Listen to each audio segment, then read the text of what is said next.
So this is my digital darkroom Profolio, and in this first picture I really wanted to bring out the beam of light that was coming in through this gap, and I also wanted to give it a little more of a golden hue like you would find it early morning. And so what I ended up doing is that I ended up creating a color fill that was sepia in tone, a yellow photo filter, and a sepia gradient map. And I really liked how that turned out, but I wanted to deepen some of the shadows, so I used brightness and contrast adjustments to bring out some of the shadows and to also bring out that beam of light. And so I really liked how it turned out, even though I did a lot more editing than I normally would. Now with this photo, I was working with night photography, and I was on this overpass overlooking the freeway in a Max station, and I just thought I would work with using lens blur that we were doing in class. And so I added some lens blur, and I used varying degrees of mask opacity to change what was blurry and how blurry it became, because I noticed that things would suddenly go from in focus to out of focus, which isn't really how we view things. I also ended up desaturating the background and adding a purple, green, and orange gradient map to give it a more grittier feel. Now in this photo, I really wanted to accentuate the writing, and we were working on converting it into black and white, and I noticed that when I would completely desaturate the picture, not all of the color would leave.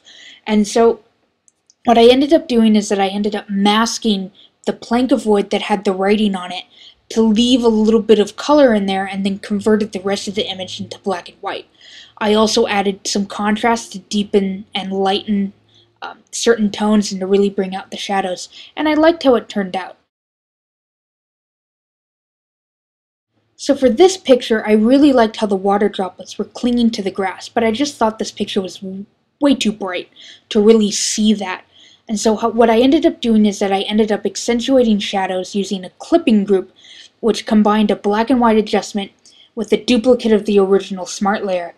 And I really liked how that turned out, because I could adjust certain colors specifically without having to really adjust the whole image. And it kind of like added a backlight to these blades of grass. I also ended up adding a blue gradient map and a red gradient map to give it a little more of a grittier feel. So for this next picture, I was trying to take a picture of the birds, but I didn't have the right lens, and so I could never quite get close enough. So when I was editing, I wanted to crop in closer on the birds to bring them out, and then I decided that I was going to try and add a sepia tone to it. And so I added a black and white adjustment and then a sepia gradient, and I liked how that turned out, but I just thought the top and the bottom of the image were a little too distracting, and so I wanted to darken them, so I added a horizontal gradient fill. And then I also ended up adding a different layer and darkening the edges to give it an older photo feel. And I liked how it turned out. And so this is my Profolio, and I hope you enjoyed.